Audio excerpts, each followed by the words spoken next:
Police control room 112 पर सूचना मिलती है कि रास्ते में लूट के बाद एक महिला की हत्या कर दी गई है।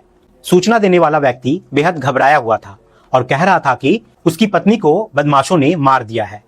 जैसे ही ये सूचना मिलती है, लगभग 10 से 15 मिनट के अंदर पुलिस टीम घटनास्थल पर पहुंच जाती है। समय रात के करीब 12:45 बजे का था। चारों तरफ अंधेरा और सन्नाटा पसरा हुआ था। एक सिपाही रास्ता दिखा रहा था और वरिष्ठ अधिकारी तेजी से आगे बढ़ रहे थे। थोड़ी ही देर में वे उस जगह पहुंचते हैं और वहां एक महिला की लाश पड़ी होती है।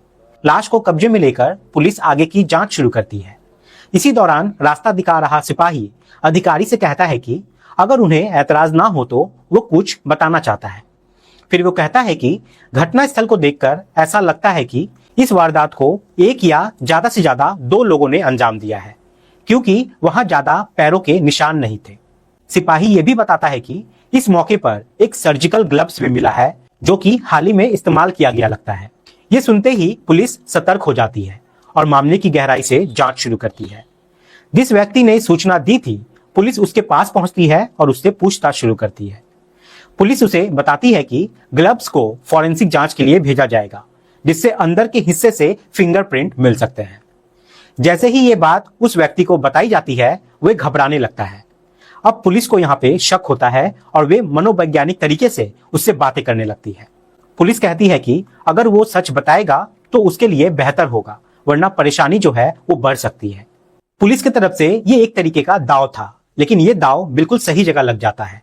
असल में जो व्यक्ति खुद को पीड़ित बता रहा था, वही एक्चुअल में कातिल निकला। वे शुरू से ही पुलिस को गुमराह कर रहा था। ये मामला हरियाणा के झज्जर जिले के बादली इलाके का था। 15 फरवरी 2026 की रात एक व्यक्ति सड़क पर खड़ा होकर गाड़ियों को रोकने की कोशिश कर रहा था। लोग डर के कारण रुक नहीं रहे थे, क्योंकि उन्हें लग रहा था कि कहीं यहाँ कोई लुटेरा ना हो। आखिरकार एक व्यक्ति हिम्मत करके रुकता है और उससे पूछता है कि क्या हुआ है। वे आदमी रोते हुए बताता है कि उसके साथ लूटपाट हुई है और बदमाश उसकी पत्नी को उठा ले गए हैं। उसकी हालत देखकर वो व्यक्ति मदद के लिए तैयार हो जाता है और साथ ही पुलिस को सूचना दे देता है। पुलिस मौके पर पहुंचती है और जांच शुरू करती है।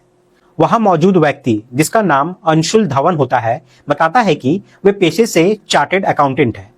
उसकी पत्नी महक कथुरिया, जिसकी उम्र करीब 26 साल थी, गुरुग्राम में एक बैंक में डिप्टी मैनेजर के पद पर काम करती थी। अंशुल पुलिस को बताता है कि वे अपनी पत्नी के साथ वैलेंटाइन डे मनाकर हिसार से वापस गुरुग्राम जा रहा था। तभी रास्ते में एक गाड़ी उनका पीछा करने लगी। उन्होंने बचने की कोशिश की, लेकिन बदमाशों ने ओवरटेक कर लिया और उन्हें कच्चे रास्ते की ओर जाने पर मजबूर कर दिया। वहां बदमाशों ने उनके साथ मारपीट की और उनकी पत्नी के गहने लूटने लगे।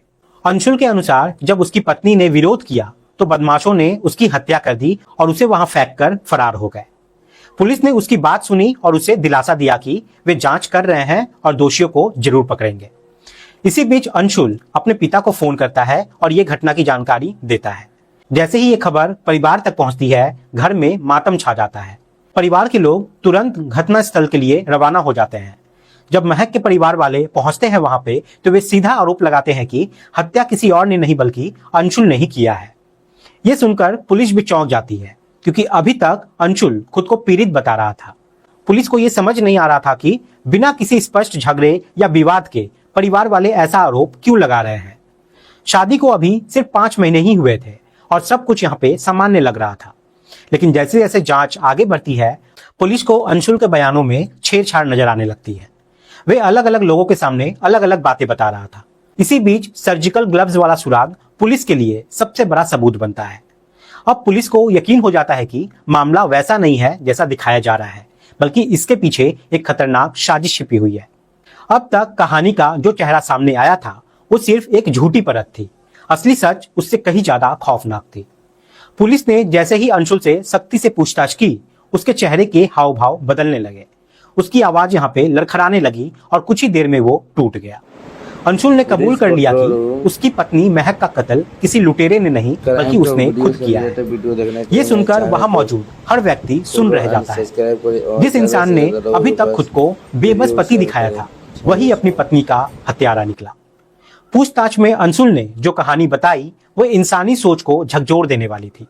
उसने बताया कि शादी के बाद से ही उसे अपनी पत्नी के चरित्र पर शक होने लगा था। महक का स्वभाव मिलनसार था। वे अपने सहकर्मियों और दोस्तों से हंसकर बातें करती थी, लेकिन अंशुल को यही बात चुभने लगी थी। वे बार बार महक को टोकता, रोकता और उस पर शक करता। महक हर बार समझाने की कोशिश करती कि वे सिर्फ अपने काम और सामान्य बातचीत में व्यस्त रहती है, लेकिन अंशुल के दिमाग में शक का बीज गहराता चला गया। धीरे धीरे ये शक उसके अंदर जहर बन गया।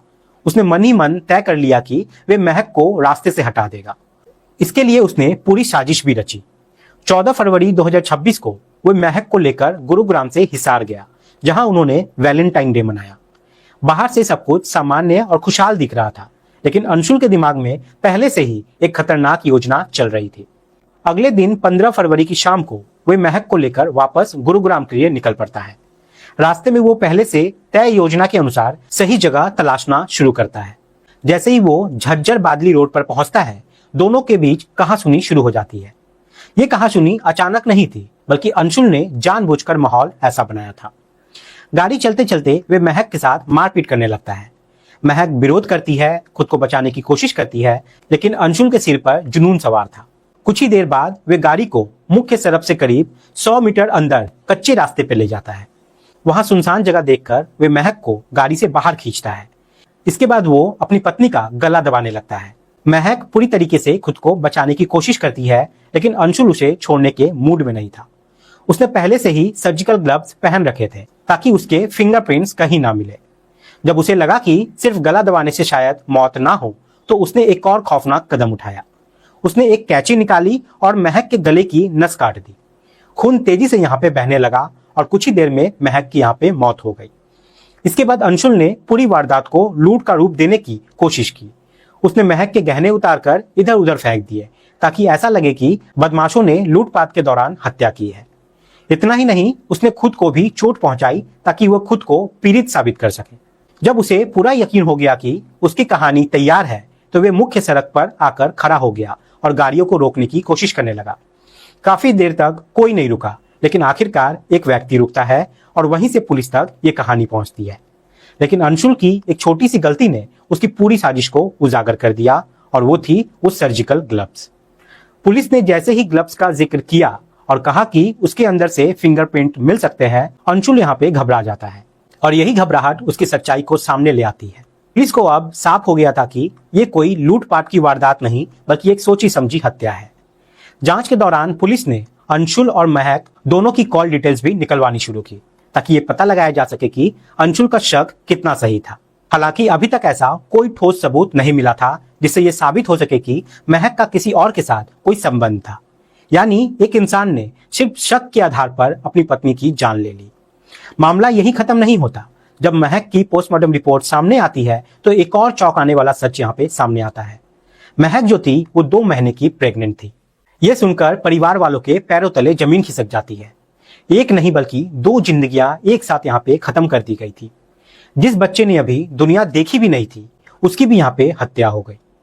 ये खबर अंशुल के परिवार तक भी पहुंचती है और वे भी इस सच को सुनकर सदमे में आ जाते हैं। पुलिस ने अंशुल को गिरफ्तार कर लिया और जेल भेज दिया। साथ ही केस की चार्जशीट करने की प्रक्रिया भी शुरू कर दी गई, ताकि जल्द से जल्द उसे सजा दिलाई जा सके।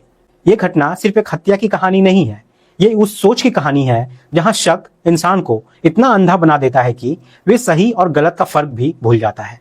एक खुशहाल दिखने वाला रिश्ता, एक पढ़ा लिखा व्यक्ति, एक सफल जिंदगी, सब कुछ एक पल में खत्म हो गया, सिर्फ एक शक की वजह से। आप सभी यहाँ पे सतर्क रहें, सावधान रहें। जय हिंद, जय भारत।